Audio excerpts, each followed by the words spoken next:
Olá, telespectador do Amazonsat. Programa Literatura em Foco para você, diretamente de Belém do Pará. Estamos cobrindo a Feira Pan-Amazônica do Livro. E eu vou conversar com o professor doutor em História da Ciência, Nelson Sanjardi. Professor, qual a importância da história do Museu Emílio Guild para a ciência na Amazônia? Eu acredito que é dupla. Porque nós temos, no momento que o museu foi criado, em meados do século XIX, uma primeira experiência na região de institucionalização da ciência, ou seja, de tentar fazer com que o conhecimento científico se fixasse na própria região por meio da formação de coleções, da criação de uma biblioteca científica e da formação de recursos humanos na própria região. Isso já coloca essa instituição, digamos, dá um destaque a ela nesse panorama histórico da ciência no Brasil. E um segundo ponto que vale a pena destacar é porque, sobretudo a partir da gestão do próprio Emílio Guild, ou seja, a partir de 1894, nós temos um projeto científico, de fato, sendo desenvolvido na região amazônica para a região amazônica.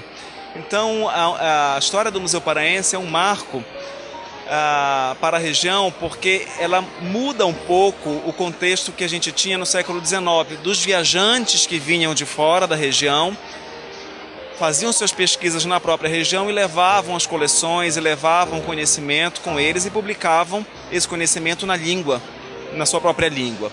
Com o Museu Paraense, com a equipe que foi contratada pelo Emílio Guild na época, isso mudou um pouco, porque esses pesquisadores estrangeiros se fixaram aqui, formaram gente e deixaram na própria região muito do conhecimento que eles produziram nessa ocasião. De certa forma, como o museu pode expandir seus conhecimentos, facilitando com que em outras áreas, em outros estados principalmente, esse braço do museu possa levar conhecimento? Bom, o museu ele atua, seja através da realização de pesquisas, e atua na Amazônia toda, em parceria com muitas instituições, como o Instituto Nacional de Pesquisas da Amazônia, em Manaus, e atua também por meio de projetos de educação científica. Os projetos de educação científica, que eu acho que respondem basicamente a sua pergunta, o museu desenvolve sobretudo no estado do Pará, por falta de meios de expandir, a sua ação para outros estados da região. Nós estamos falando de uma região que tem uma área continental, é 60% do Brasil.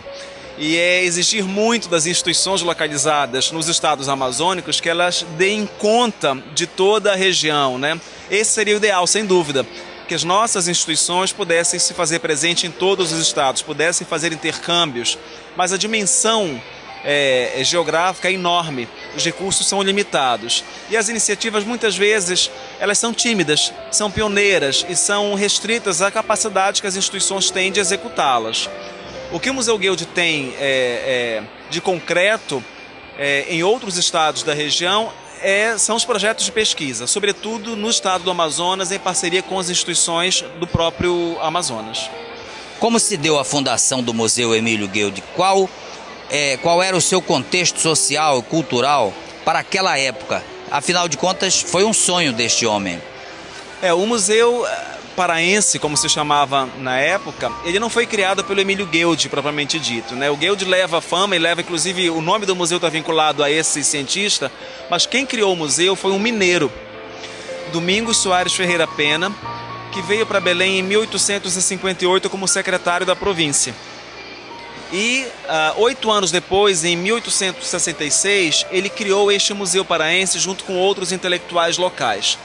Acontece que o esforço do Ferreira Pena foi limitado. Ele teve muitas dificuldades de estruturar esse museu, de implantar esse museu de fato. Ele criou no papel, mas não de fato. A instituição, durante quase 30 anos, ela funcionou mal, ela fechava e abria as portas, poucas atividades científicas foram realizadas. Isso só veio a acontecer mesmo em 1894, já com o regime republicano, quando Emílio Gueldi foi contratado pelo Lauro Sodré, que foi o primeiro governador do estado do Pará. Por que esse momento é importante? Por que o regime republicano é importante? Porque ele deixou mais dinheiro nos estados da região amazônica. Antes, a maior parte dos tributos era drenada para o governo central, ia para o Rio de Janeiro, para a administração central do Império. Com o regime republicano, houve uma reforma tributária que deixou todo o imposto de exportação da borracha nos próprios estados. E com isso, o orçamento dos estados triplicou, multiplicou por 10 às vezes. Professor, nós vamos para um pequeno intervalo, em seguida vamos voltar. Eu peço licença do senhor e de você, telespectador. Voltamos já, me aguarde.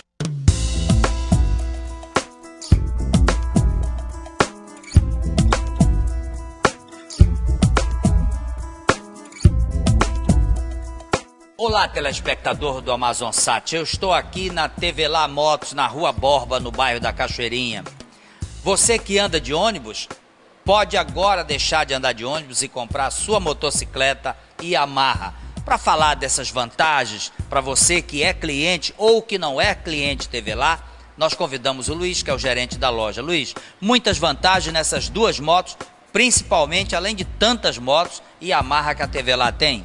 É uma promoção excepcional, com preço excepcional, é melhor negócio 2011, eleito pela revista Motociclismo. E com 50 parcelas de 222, você leva uma Factor Car, uma moto super econômica, você vai sair do trânsito, vai ter uma qualidade de vida melhor. E temos também a Krypton, a partir de R$ 3.990 ou 50 parcelas de R$ 155. Apenas R$ 155. Você pode ter uma Yamaha. Mas esse cliente Yamaha, que já é motociclista, ele tem outras vantagens. Além da assistência técnica, ele tem acessórios. Como é que esse cliente pode ver esse material aqui na TV Lá? Aqui nós temos acessórios para sua moto, capacete, luva, capa de chuva. E temos também todo o nosso serviço com mecânicos especializados e treinados na fábrica. Essas facilidades no pagamento, como é que funcionam? Cartão, banco, como é que funciona isso? Em 50 vezes é pelo banco, sujeito a análise de crédito, e fizemos também pelos cartões em até 12 vezes.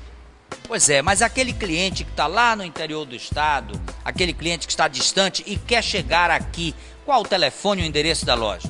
O telefone é o 92 3663 5464 e o endereço é aqui na Cachoeirinha, na Borba, esquina com a Avenida Itacoatiara, próximo ao terminal urbano. Então você já sabe, por tudo isso a TV Lá é você no melhor lugar.